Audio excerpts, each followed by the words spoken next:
What if you could make more money while posting less on social media? That sounds impossible, right? But here's the reality. Social media engagement doesn't always equal revenue, and most of the time it doesn't.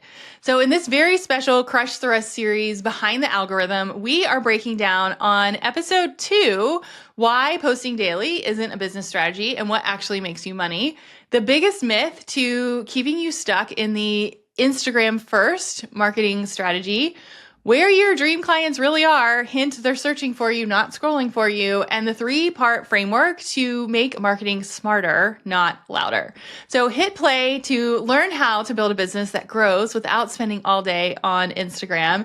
And if you want to stop stressing about engagement and start getting real results, just DM me a class on Instagram to see our Anti-Social School signature 8-week program in action, or you can jump straight to the good part and go to hollymariehanes.com/antisocial. And P.S., make sure to catch up on episode 1, the social media burnout epidemic and how to break free.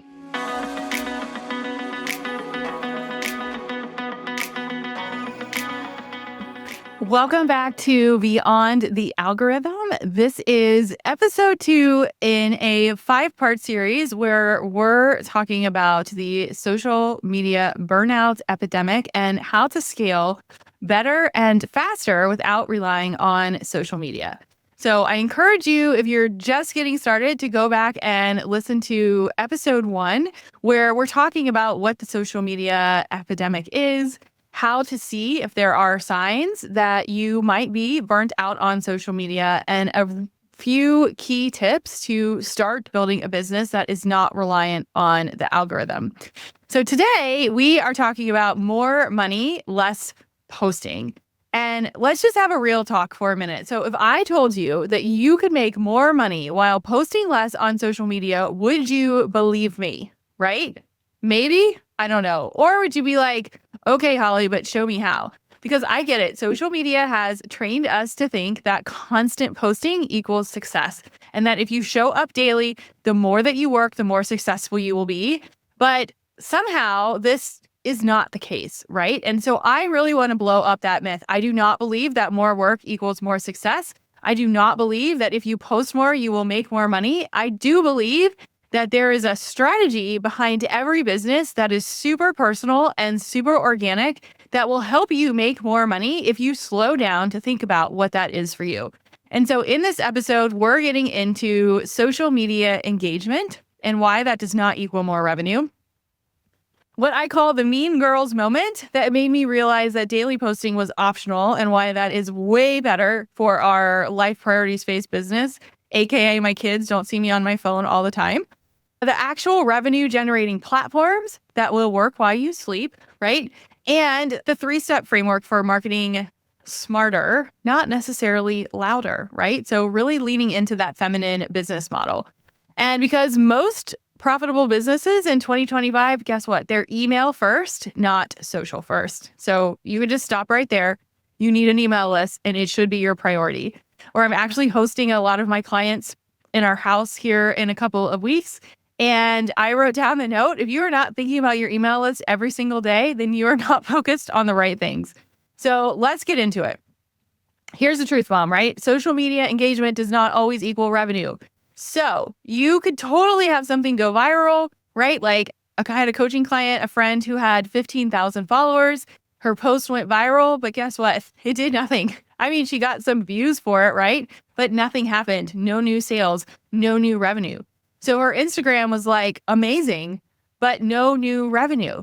So why? Why do you want to spend time on a strategy that's not going to put more money in your bank account? Wouldn't you rather spend that time on something else and on something that actually converts?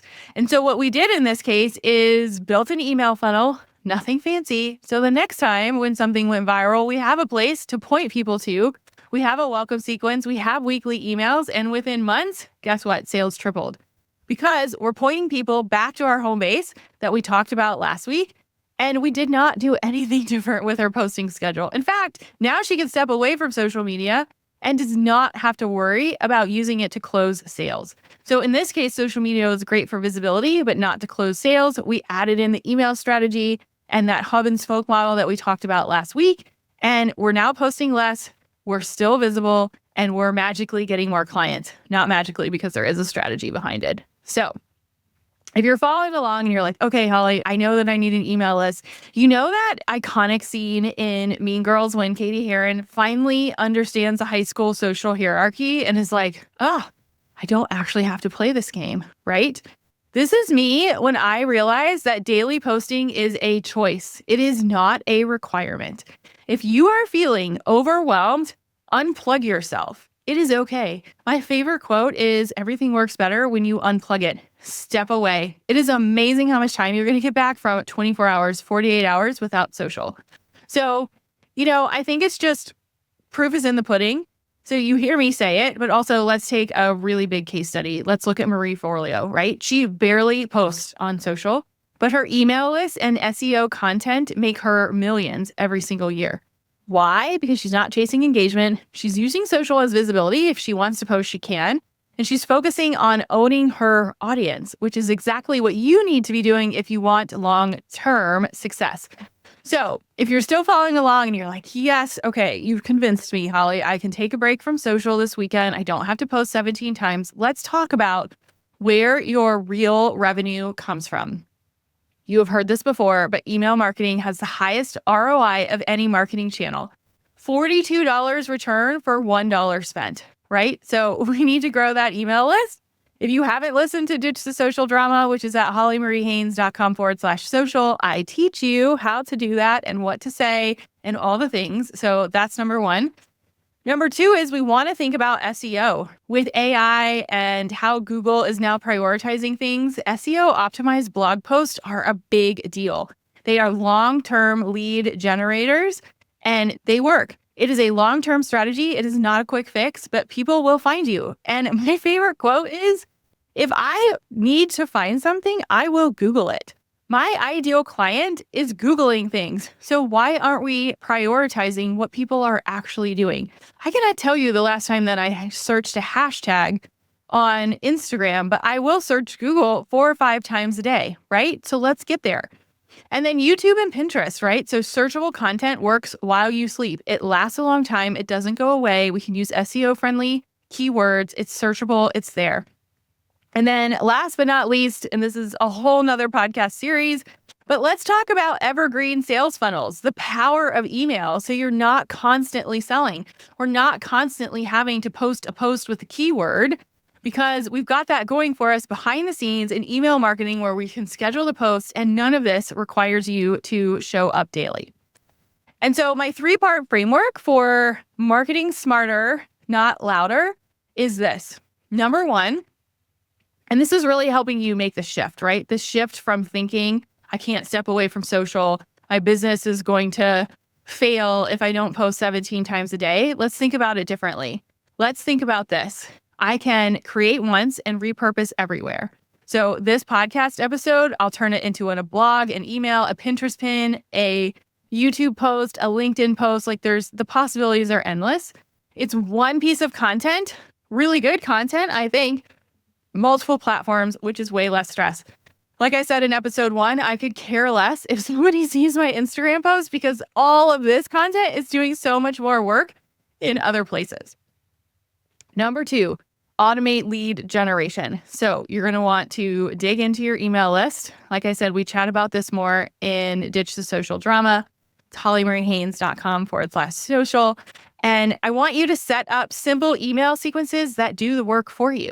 Think of your email sequences as like building the relationships. So that's happening behind the scenes while you're off doing more important things that you love. And then I really want you to think about other platforms that can help you. So it might be Pinterest, it might be SEO, it might be YouTube. But the goal is that we're repurposing content in places where people are finding us.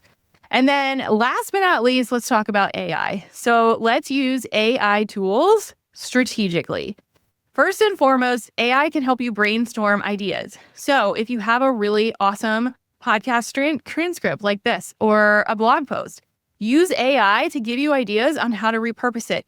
Use AI to write the blog post. Use AI to come up with a content repurposing plan, right? The goal is we want to keep it human first. And I was talking to a friend about this earlier today, and it's kind of like crap that goes in means crap comes out. And so the more specific you can be in your AI tools that you use, the better the content is that's going to be coming out. And that's why like my rule with AI tools is be human first.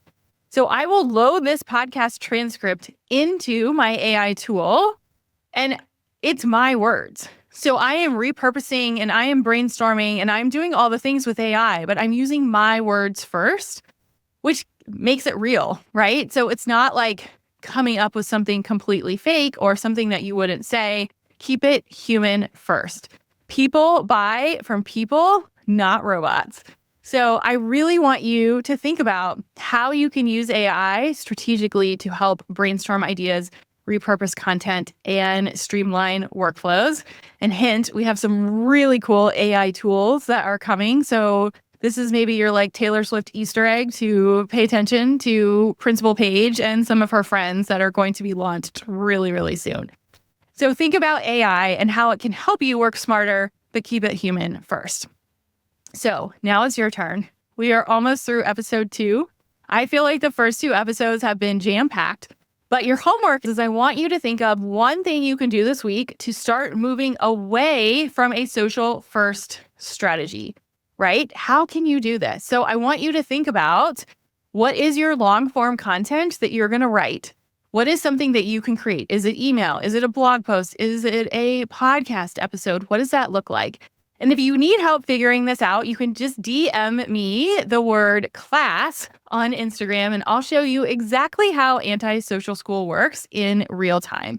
And if you're over playing the social media game and want the full blueprint of marketing without the algorithm, you can go to hollymariehaines.com/antisocial. So next week, we're talking about how to find your dream clients because they are on Google, not Instagram. So I want you to do your homework. Go back and listen to episode 1 if you need to. DM me class if you want to find out more about Anti-Social School, and I will see you next week.